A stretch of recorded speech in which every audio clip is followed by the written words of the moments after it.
Hello, and welcome back to another episode of the WildTalk podcast with myself, Corey, and our co-host, Dan. Now, Dan, I'm not going to ask you how you're doing because, firstly, I don't really care. And secondly, we'll end up going on about a 15-minute tangent. Yeah, feelings mutual, mate. No, I'm joking. How are you doing? Yeah, I'm not bad, mate. I'm not bad. Not much to report on this week. What about you? Same. I've not been out. I've not done anything. It's been a very quiet week. I've just been stuck in the house. I tell a lie. I might have mentioned it on the last episode, but I finally went to the mountain goats. Did you photograph them? I did photograph them, yeah, mate. It was. How did that come for you? It was quite nice. It's quite nice. I was going to say quite easy, but it's not quite easy. Everything's easy to you, though, isn't it? Just fucking 500 F4 and bloody 3,500 followers on Instagram, Mr. Easy. Yeah, 3.6.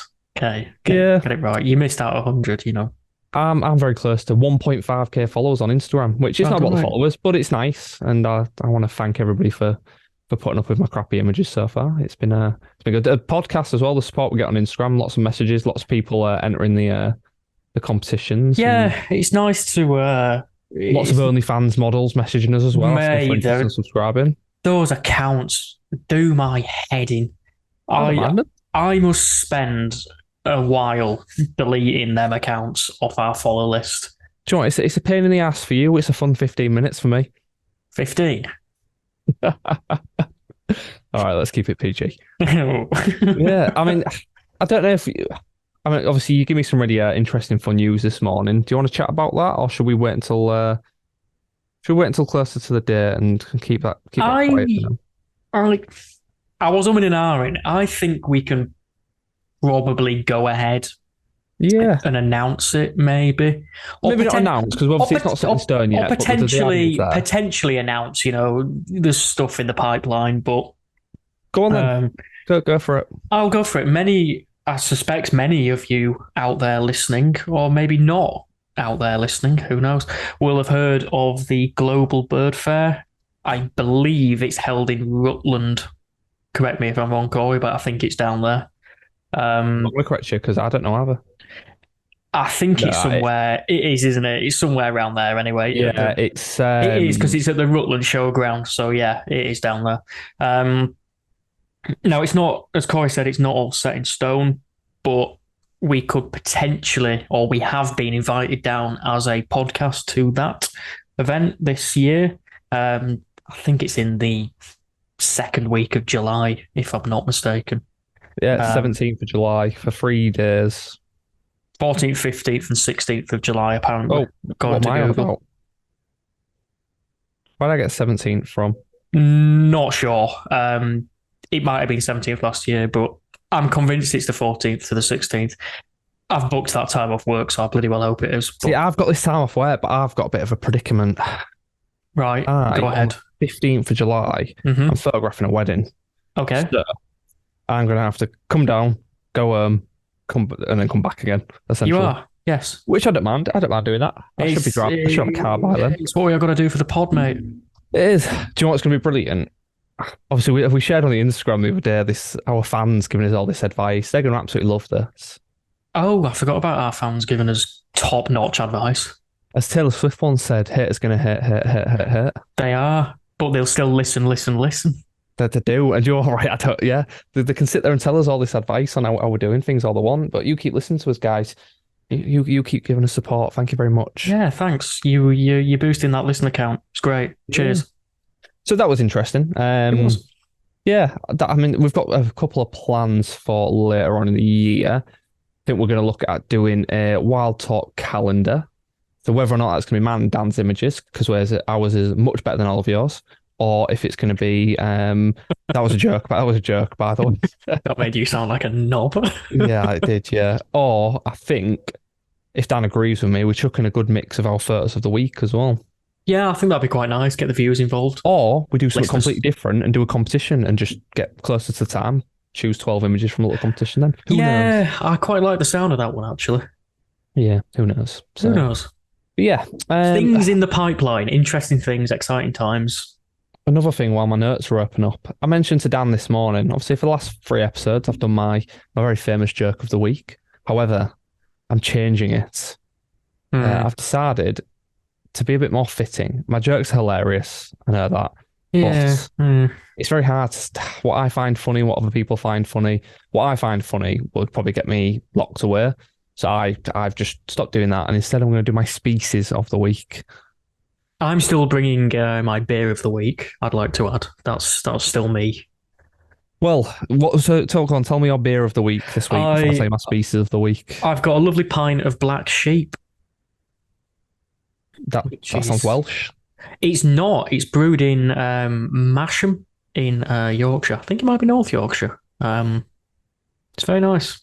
It's an amber pale ale or an amber ale. Yeah, the thought of alcohol just makes me feel grim. I ain't drank for 2 years now. All right, show off. Anyway, what's your species of the week? So this is one of my favorite vertebrates of all time. So my species of the week this week is the Greenland shark. Oh, cool thing. We all know what the Greenland, or some people do. But there's a few facts. This is why it's my species of the week this week. So it's the world's longest living vertebrate. So they live on average about 450 years. Which is mental.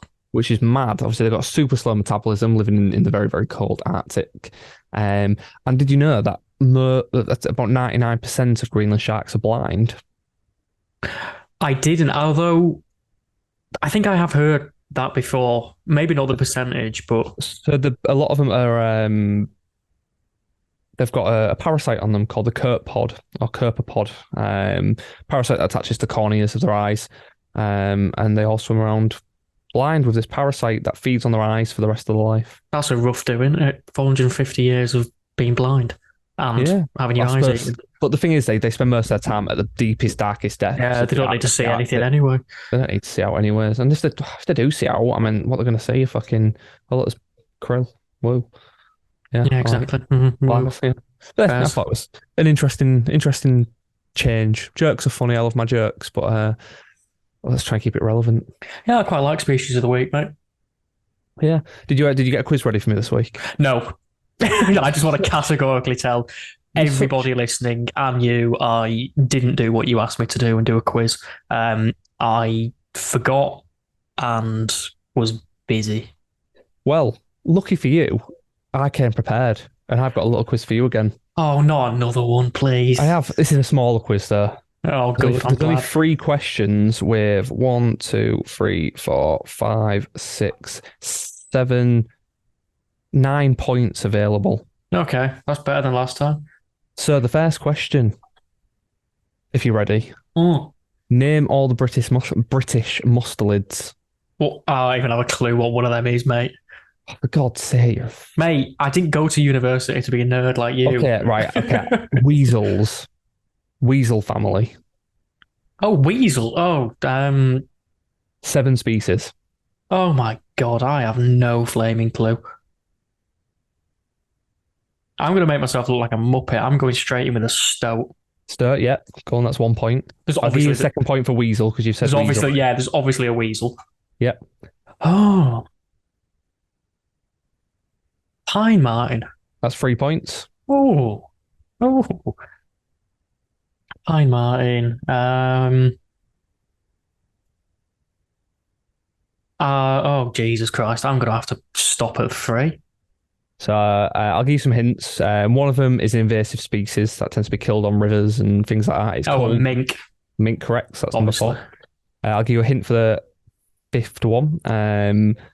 These are more commonly found in Europe and they're quite similar to ferrets. Polecat. I'm so annoyed I didn't get that.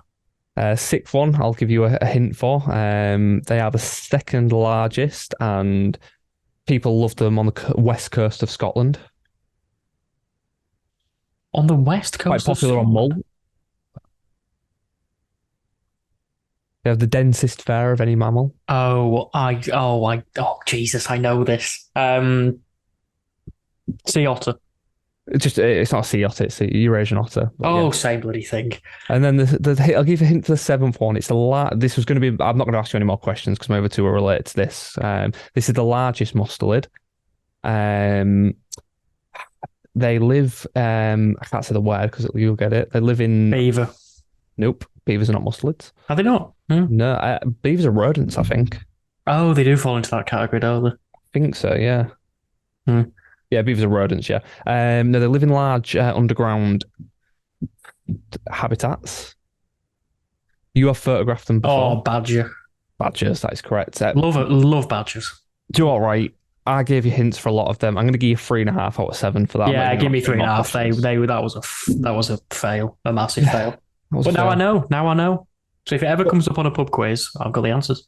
On the topic of badgers, obviously our guest tonight has done a bit of work with badgers. Yes. I think. Yeah, he has. Yeah, he has. Yeah, he has. His microphone is currently muted. Dan, would you like to introduce our guest? Oh, I'm doing it. Oh, I thought you were going for it. Yeah, sorry, you go for it. I don't think I like him that much. So you. Oh, yeah. Well, feelings mutual as well. So yeah, today we have, in this episode, because it's not today, it's this evening while we're recording it. We have Mick Batley and I'm going to butcher the name because I'm useless at this, Mick. Yorkshire Photography Hides. That's it, Dan. That's it. Yes, get in. I see. It's always different. I thought it was capturing Wild Yorkshire. Yeah, I was going to go with that. It sort of were at the start just because that was my Instagram handle, and then it's a bit cleaner, isn't it? Just Yorkshire Photography Hides. It's a bit cleaner. It's easier to remember. So I just sort of trimmed it back down a little bit and brought it all back in. Speaking of Yorkshire, obviously me and Dan have mentioned in the past to everybody listening that we're both very Yorkshire. Dan's West Yorkshire, I'm East Yorkshire. Now, if you want to hear the most Yorkshire man on the planet, I think Mick is contender for one of the most Yorkshire men. Agreed. I think he beats me. I think for accent wise and subtitles and translators and stuff like that, I think Mick is going to be more harder to understand than Chris was last week with his Scottish accent. Yeah, I can agree. Yeah, probably. Yeah. Can you give us your best posh voice? I don't have a posh voice. Yeah, it's not from where you're from, you don't. Poshest people near you still shop at Lidl. Oof. It's not wrong with Lidl. Yeah, listen, right. I do my shopping online at Asda, so I'm allowed to say stuff like that. Right. I got all my shopping from Asda. My wife works there. Does Get she? discount. Yeah. How much discount do you get? 10%. Oh, here he comes, calling in for that discount. No, they don't do friends and family. Oh, well, do you want? Neither do I anymore. It's only people in the house. Mick sat there enjoying my friends and family discount. Oh, yeah, he is. Yeah, exactly. Yeah. I completely skipped over what you said, Corey. Yeah, he is. Yeah, Mick's got my friends and family discount, saving him a good chunk of money per month. And I can't even get fucking 10 quid off my oat milk. 10%, sorry, off my oat milk. So only people in your household, you'd have to move into my loft. Oh, I wouldn't mind. I get access to your ad a lot more often. Yeah. Oh, I've just ruined you. Fuck. Right, Mick. For people, obviously, I'm not going to say this to insult you, but you're probably not as well known as maybe Chris last week with his Goshawk Eye, because I think you felt fairly new to what you're doing, I'd say, or new-ish. So for those that don't know you, do you want to introduce yourself and what you do? Yeah, absolutely. So I've been photographing wildlife for as long as I can remember, probably. As long as I've been alive. Yeah. And recently, in the last sort of 3 years, I set up my own hides. It started out as a thing for myself. I was photographing some stuff on the land that I use now for the hides. It sort of grew a little bit. Me and the landowner had spoke about a few things regarding setting up a hide. We sort of put it on the back burner. COVID came. We had loads of time on our hands, and we built one and then a second and almost got a third pretty much ready to go. Wildlife photography hides. Very interesting. And very good hides, I'd like to add. Yeah, they are brilliant. Obviously, me and Dan have both used them. I used your mainly for your kestrels, and got a nice mix of kestrels, buzzard, woodpecker, and whatnot. Dan, you've used just the same hide, I believe. Yeah, just the same currently. I didn't get buzzard. You got a very nice. I got a 30-second. So I'll quickly tell you the story of what happened. So it got to about 3:00 in the afternoon. I hadn't seen the kestrels for about 2 hours. Started to get a bit bored. No, it wasn't 3:00. It was about 2:00. I was just sat there kind of bored, and I had a massive commotion, and I could see the kestrels in the background. I just saw this dark figure flying across the fields to the right, and it was buzzard for about 30 seconds getting hammered by the kestrels, and I was just sat there with my camera locked onto the furthest post away because I had a feeling if the buzzard was going to come in, it was going to land there first, check out the area. And it came in, landed for 30 seconds, hit the floor, took off a leftover carcass, and then disappeared into the night.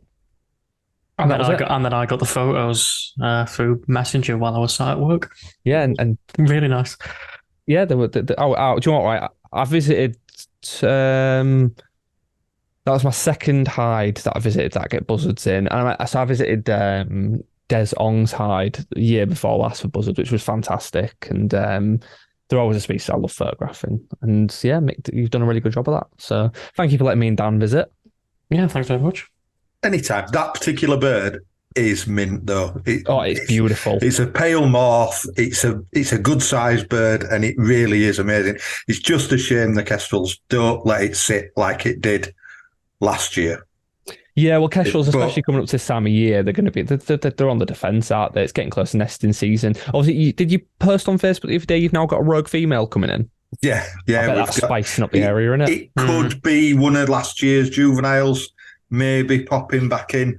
But yeah, fights. I was literally sat in the car yesterday, just after locking up, and I saw the two females coming across the field towards the car, and they went up over the bonnet and up over the windscreen of the car, and the car had been more than a foot and a half off the windscreen as she chased her out and back out across the quarry. So they're constantly on it when she's about. It's an absolute battle. And then he sort of drifts along it background as if to say, yeah, I'm being supportive, love, but I'm not really that bothered whether you win or not. Well, the thing is, out of birds of prey, we have two sparrowhawk pairs that live within about 50 metres of my house, two nests, because I've got a huge park. Obviously, neither of you know Hull that well. At the top of my street, I've got a massive park. And no one wants to know Hull that well. No, I don't even want to know Hull that well. It's absolutely disgusting. It makes me feel sick on a daily basis. But moving on. Sparrowhawks and stuff like that, I'm watching other birds of prey. The female always tends to be the bossy one and the one that sits back. But from what I've seen in kestrels, the males tend to be much more defensive and much more protective over the female and will actively get involved. So it's a way that he's just sitting there maybe he's a bit of a weirdo and he's got a bit of a thing for a scrap with the missus. But I think if it were another male coming in, it would be all over it. I think he's more defensive of the territory than he is the actual bird. He just sort of sits back and sits at the box while she's doing the fighting. Hoping for a menage a trois with kestrels. He's living the bachelor life. That's off topic. You find it with a lot of, just going back to Mick, what you said about the buzzard getting mobbed and not being able to sit with the kestrels around. It happens a lot at most times. I mean, Tom Robinson's, it happens down there. I've seen it millions of times. The buzzards come in and you're thinking, oh, perfect. You're going to get a good showing of the buzzard, and 5 seconds later, you're looking at the arse end of it flying off down a field. I don't know if you two remember, or maybe Mick, but 10 years ago, I'd say maybe 10 years ago. So, I definitely remember buzzards weren't as commonly seen as now. And I think over the last 10 years, there was more cards on the road, more roadkill, obviously more buzzards. And now it's becoming a regular occurrence. If we're going out and about and driving through the countryside, I even get them above my house now, and I'm in the city. We see them regularly above the house.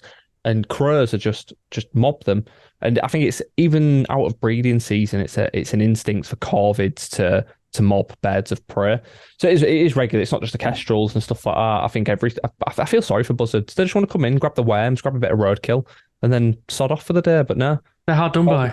Yeah, it's so hard done by. It's like me and you, Dan, innit? We just want to get through life. We don't want any drama. But yeah, the old corvids come in and batter us. The old corvids. Yeah. It's not the word I'd use for them. No, I don't want to get banned off Spotify. No, I agree. Old was right, corvids. You got the first letter right. Yeah. So a lot of you might be thinking, another bloke that runs a hide. Obviously, we had Chris on last week. I think the difference between Mick and Chris is that commercial aspect. Obviously, even though you started it out for yourself, you're very much a businessman. Obviously, depending on the way how you view the word, again, what we touched upon with Andy is you're probably like more of a professional within the field now. You're earning a bit of a living off it and whatnot. How do you find running a commercial ad then? Just to start off with, before we kind of go into obviously the backlash of it all and the positives and negatives and stuff like that, obviously for yourself, what made you decide to take the commercial route with it?